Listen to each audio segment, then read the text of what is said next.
Film dibuka pada tahun 1912 di Jawa Timur di rumah Raden Sukemi Sosrodihardjo. Malam itu dengan suasana hujan dibarengi dengan petir, terlihat sebuah keluarga yang sedang merawat anaknya yang sedang sakit. Ini ayahnya bernama Raden Sukemi Sosrodihardjo dan ini ibunya bernama Ida Ayu Nyoman-rai dan anak itu bernama Kusno. Sabar. Di sana panasnya Kusno tidak turun selama 2 bulan. Karena tak tahu harus berbuat apa lagi, ayahnya selalu berharap sama Allah dan selalu melakukan ikhtiar dengan berbaring di bawah tempat tidur Kusno, sembari berharap penyakit Kusno pindah kepada ayahnya. Karena sering sakit-sakitan, ayah dan ibu Kusno memutuskan untuk melakukan acara penyucian anaknya, yaitu dengan mengganti nama anaknya yang awalnya Kusno, kini menjadi Soekarno, yang katanya terinspirasi dari kesatria Adipati Karno.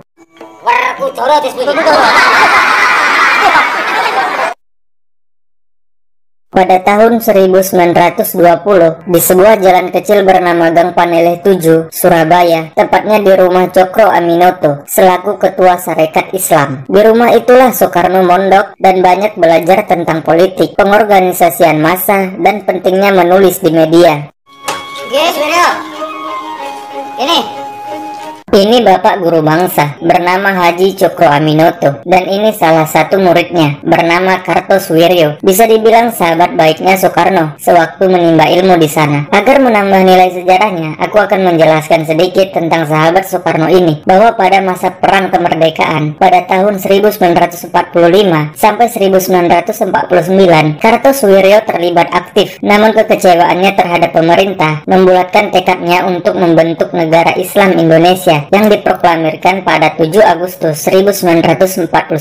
Akan tetapi Kartosuwiryo berakhir dengan hukuman mati atas persetujuan Soekarno yang merupakan sahabat seperguruannya pada tahun 1962. Oke, kita lanjut. Soekarno pernah mencintai seorang anak gadis Belanda yang bernama Mian. Dan Soekarno benar-benar nekat, karena waktu itu Soekarno memberanikan diri untuk melamar Mian menjadi istrinya. Saat tiba di rumah Belanda itu, Soekarno menjadi gugup karena dia belum pernah sama sekali bertamu ke rumah orang Belanda yang sangat mewah. Namun sayangnya, ketika melihat Soekarno, ayah Mian mengusir Soekarno dengan cara yang tidak pantas. Waktu itu Soekarno dan Kartosuwiryo sedang menemani gurunya untuk berorasi. Soekarno dan Kartomuda sangat mengidolakan sosok gurunya itu, apalagi saat berpidato. Siapa yang akan menghormati bangsa macam sapi dan kerbau? Siapa?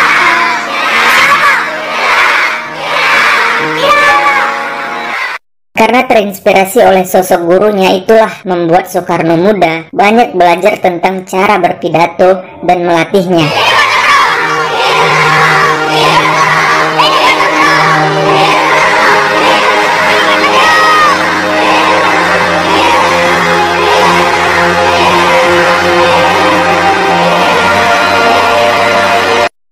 Singkat cerita, pada umur 24 tahun, akhirnya Soekarno pun berhasil menjadi sosok yang lihai dalam berpidato, mirip seperti gurunya yang membuat kita merinding jika mendengar. Dan Soekarno pun dengan lantang menentang kolonial Belanda. Kita ditindas oleh sistem kolonial. Apakah saudara-saudara biarkan? Apakah saudara-saudara biarkan? Karena hal itulah, Soekarno harus dipenjara di Bancuy, di Bandung. Pada tahun 1929, Soekarno dituduh menghasut dan memberontak seperti komunis. Namun keberanian Soekarno tidak pernah padam. Dia makin bersikeras untuk menggugat pada saat di Gedung Landrat, Bandung pada tahun 1930. Kami tidak bersalah. Soekarno lagi-lagi divonis 4 tahun penjara, di mana keputusan itu dianggap kontroversial oleh kalangan cendekiawan Belanda dan pribumi di parlemen.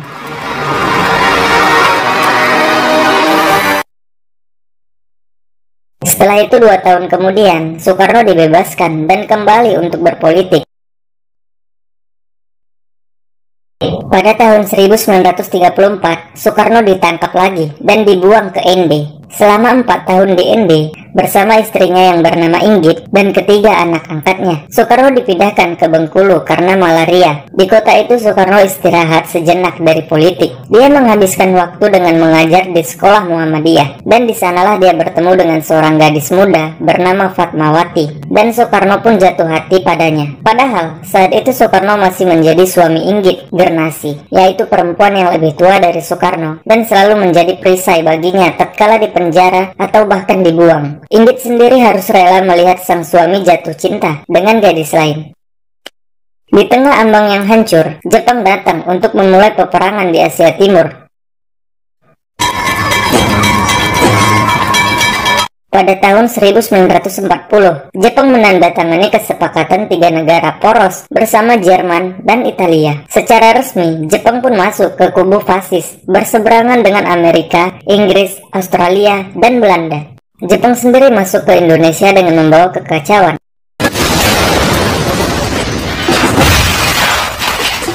Awas, awas, balik guys, balik guys, balik guys, balik guys, ya ampun.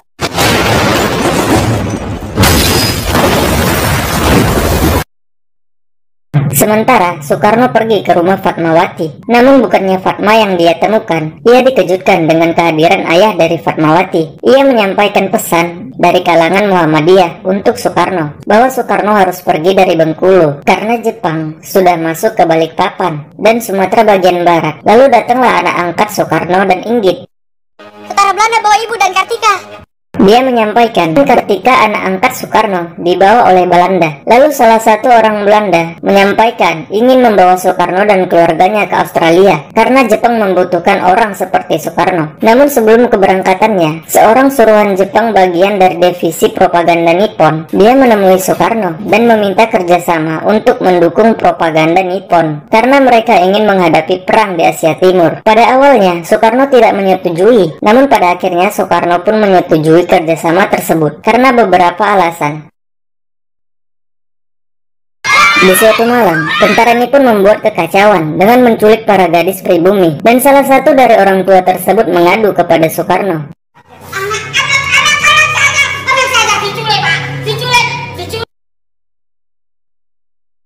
Lalu keesokan harinya, Soekarno bermusyawarah dengan membuat kebijakan di hadapan kelompok Muhammadiyah untuk mendatangkan pelacur kepada tentara Nippon. Namun di sini kelompok Muhammadiyah menentang adanya kebijakan tersebut. Mereka beranggapan bahwa mereka akan angkat senjata untuk melawan tentara Jepang. Lalu salah satu dari mereka mengajukan pendapat, senjata apapun tidak dapat mengalahkan mereka. Nippon akan membantai dengan mudah perempuan, anak-anak, bahkan orang tua akan habis dibantai mereka. Malam pun tiba, kebijakan tersebut terlaksana. Lalu salah seorang utusan dari Jepang menghampiri Soekarno dan memuji idenya. Ia juga menyampaikan perintah dari Jenderal Imamo, Jawa, untuk membawa Soekarno ke Jakarta.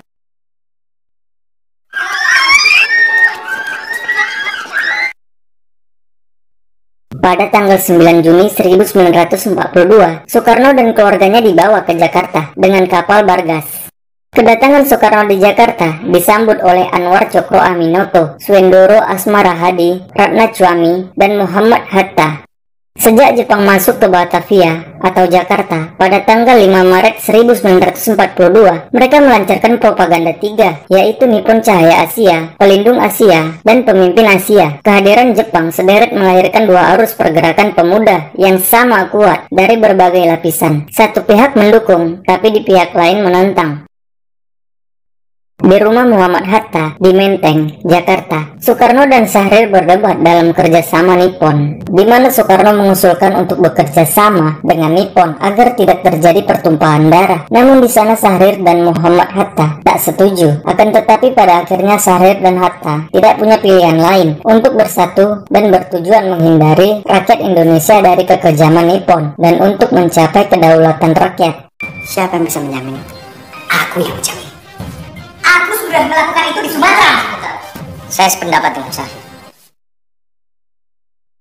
Sedangkan di rumah Fatmawati, Soekarno mengirimkan sebuah surat. Surat itu sendiri disampaikan neneknya kepada Fatmawati. Ia lalu membuka isi amplop itu yang ternyata berisi kalung di dalam amplop tersebut. Hal itu merupakan pertanda bahwa Soekarno serius untuk melamar Fatmawati. Di Istana Gubernur Jenderal Rumah Dinas Letnan Imamura Hitoshi, saat itu hanya kesepakatan untuk melindungi pandangan masing-masing. Nippon melindungi dan berupaya memenangkan pertempuran di Asia Timur, sedangkan Soekarno berupaya meraih kemerdekaan Indonesia. Waktu itu Soekarno berangkat dari Pegangsaan Timur, Jakarta. Soekarno menuju stasiun Gubeng, Surabaya, untuk mengumumkan kerjasamanya bersama Nippon kepada masyarakat Surabaya. Bekerja sama dengan pemerintahan Dai Nippon menuju kemerdekaan Indonesia. Syahrir yang melihat aksi Soekarno dan Muhammad Hatta, Aku masih percaya, Harta. Yang penting kita tetap pada tujuan kita. lalu meyakinkan para pemuda lainnya untuk tidak terjebak ke dalam sebuah propaganda Nippon dan beranggapan negeri tidak boleh jatuh kepada tangan fasis. Waktu di kampungnya, Soekarno mengungkapkan isi hatinya kepada Inggit istrinya saat itu, bahwa ia ingin melamar Fatmawati. Namun di sana Inggit meminta cerai dan tetap tidak ingin dimadu. Lalu Soekarno pun menceraikan Inggit karena Inggit tidak dapat memberikan keturunan kepada Soekarno.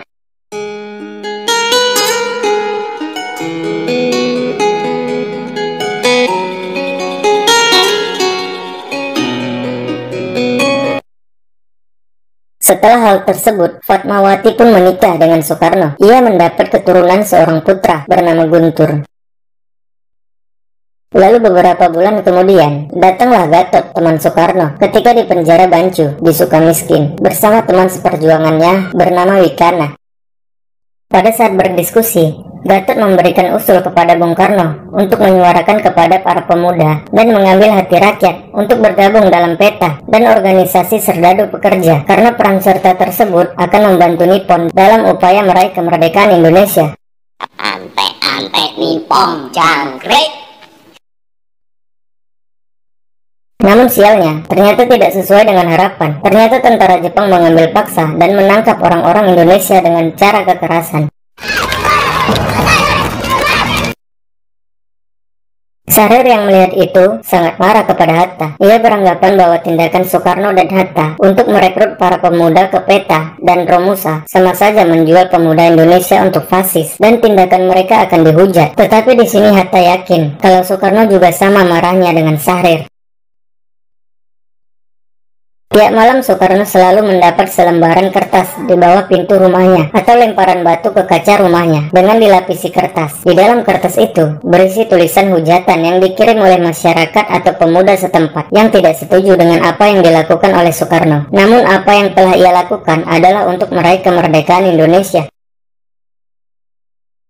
Di sisi lain, dalam kehidupan keluarga Soekarno, Riut yang merupakan anak angkat dari Inggit dan Soekarno memutuskan untuk pergi dari rumah dengan memberikan surat kepada Soekarno, di mana Riut tidak tahan lagi untuk tinggal bersama Soekarno dan Fatmawati karena Fatma telah membakar foto ibunya, Inggit. Namun di sana Fatma menjelaskan bahwa dia membakar foto itu karena merasa dibanding-bandingkan dengan Inggit. Aku merasa dibanding-bandingkan dengan dia. Scene berpindah ke Serdadu Pekerja Paksa atau Romusa. Di sana Soekarno terlibat di dalamnya. Ia melihat orang-orang di negaranya sendiri diberlakukan seperti binatang, disuruh kerja paksa dan melakukan kekerasan, termasuk orang tua yang rentan.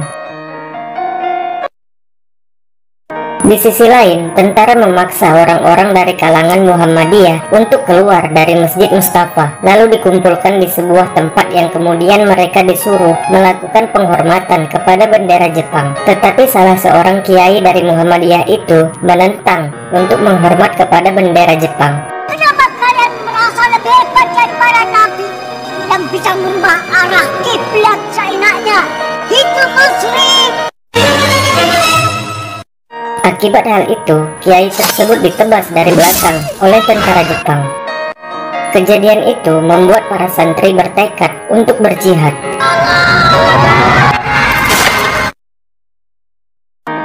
Sedangkan Soekarno dan Hatta sedang terdiam membisu, kebingungan dengan kondisi Indonesia. Lalu datanglah salah satu utusan dari atasan Jepang. Dia memberitahu bahwa atasannya tidak dapat datang, namun dia memberikan sebuah ucapan terima kasih dari atasannya kepada Soekarno bahwa telah membantu mereka. Kemudian Soekarno diizinkan untuk mengibarkan bendera merah putih dan menyanyikan lagu Indonesia Raya, namun dengan satu syarat, yaitu hanya di Pulau Jawa saja. Di tanggal 8 September 1944, bendera merah putih dikibarkan untuk pertama kalinya.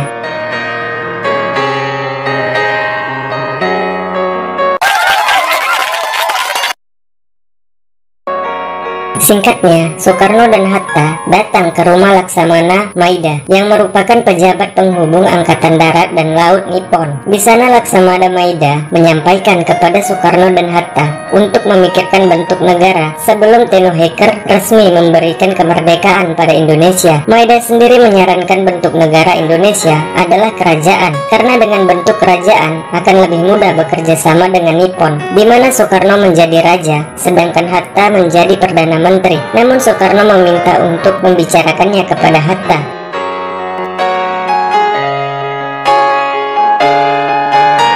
Setelah Laksamana Maida meninggalkan mereka berdua untuk memikirkan bentuk negara, Soekarno langsung menepis bahwa ia tidak setuju dengan bentuk kerajaan karena akan mengingkari spirit nasionalisme yang sudah dibangun semenjak PNI dan Partindo. Tidak, aku tidak setuju. Menurut Hatta sendiri, Indonesia cocok menjadi federasi karena tiap pulau-pulau mempunyai otonomi untuk mengelola pemerintahannya sendiri, di mana banyaknya perbedaan di setiap pulau-pulau yang terdapat di Indonesia. Namun di sana Bung Karno juga tak setuju dengan pendapat Mohatta, di mana Soekarno ingin menyatukan seluruh Nusantara lewat Sumpah Palapa. Namun tetap saja Mohatta tak setuju karena Mohatta beranggapan bahwa hal itu akan menimbulkan ketimpangan dan memicu konflik antar daerah di masa depan. Karena perbedaan pendapat itu, mereka sepakat untuk membahas lebih lanjut di sebuah badan yang bisa membahas itu semua. Kita tidak bisa tentukan ini di sini. Ketika pulang ke rumah, ternyata Soekarno sudah ditunggu oleh beberapa pemuda Indonesia. Mereka menyampaikan bahwa Nippon telah kalah di Filipina, lalu menyuruh Soekarno untuk menghentikan kerjasama dengan Nippon, dan juga menyampaikan bahwa Supriyadi telah terlebih dahulu bersama pasukan peta di Blitar dan memutuskan untuk mencabut dukungan kepada Soekarno. Di sini Soekarno sendiri tetap pada pendiriannya. Ia menginginkan kemerdekaan yang selamat tanpa adanya pertumpahan darah. Kita lihat siapa yang lebih dulu memproklamirkan kemerdekaan Indonesia. Sebagai istri yang baik, Fatmawati tetap berada di samping Bung Karno, memberikan support dan semangat.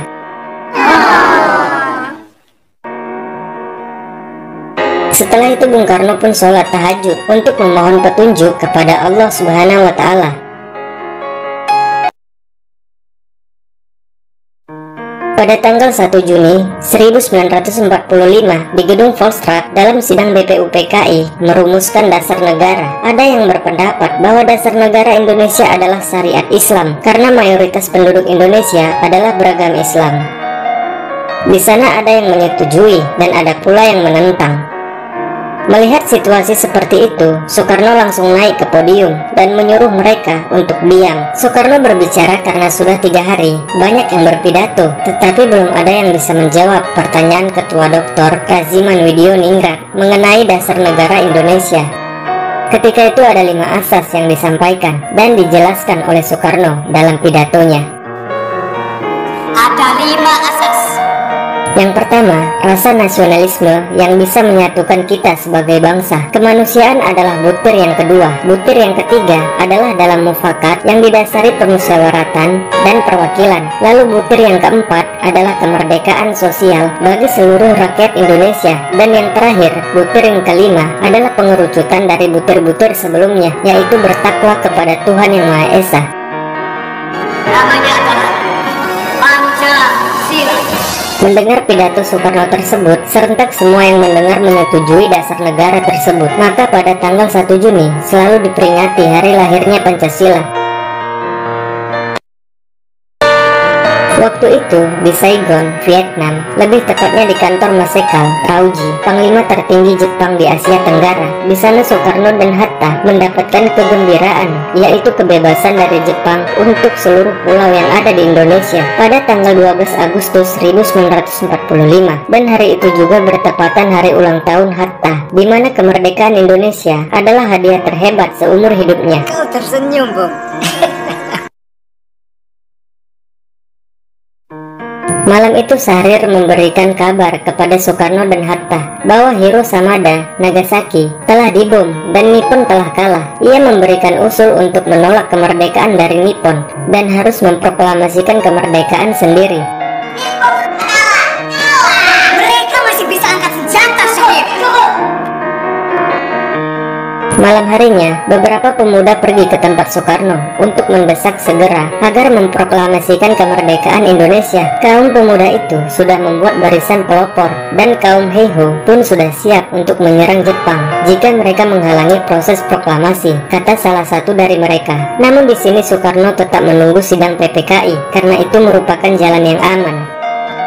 Pada waktu itu, datanglah Hatta sebagai pendukung Soekarno, kemudian mengatakan untuk tidak gegabah. Kami tidak takut, tapi kami tidak mau gegabah. Pada tanggal 16 Agustus 1945, para pemuda itu datang lagi dan menculik Soekarno dan keluarganya beserta Hatta dan membawa mereka ke Rengas Dengklok. Ajak siapa ini? Cari. Di sisi lain, seorang kaum muda yang tidak setuju dengan gerakan itu melaporkan kepada Syahrir perihal penculikan itu. Di sana Syahrir marah kepada pemuda itu dan memerintahkan Subarjo untuk membawa Soekarno dan Hatta kembali ke Jakarta, lalu menyampaikan bahwa Kaisar Hiroto telah menyerahkan kekuasaan kepada tentara sekutu serta meyakini Nippon telah habis. Seketika itu Soekarno dan Hatta langsung pergi ke Jakarta. Kita segera ke Jakarta. Sekarang juga, Bung. Kita proklamirkan dia, kamu. Mendengar itu, Jepang tidak ingin Indonesia merdeka, di mana Jepang mencoba menghalang-halangi kemerdekaan Indonesia. Mereka mengingkari janjinya untuk kemerdekaan Indonesia. Namun di sisi lain, Laksamana Maeda sangat baik, memberi kesepakatan dan menjamin keselamatan untuk Soekarno dan Hatta beserta kaum tua dan muda. Yang maju sana semua. Yang bebas itu.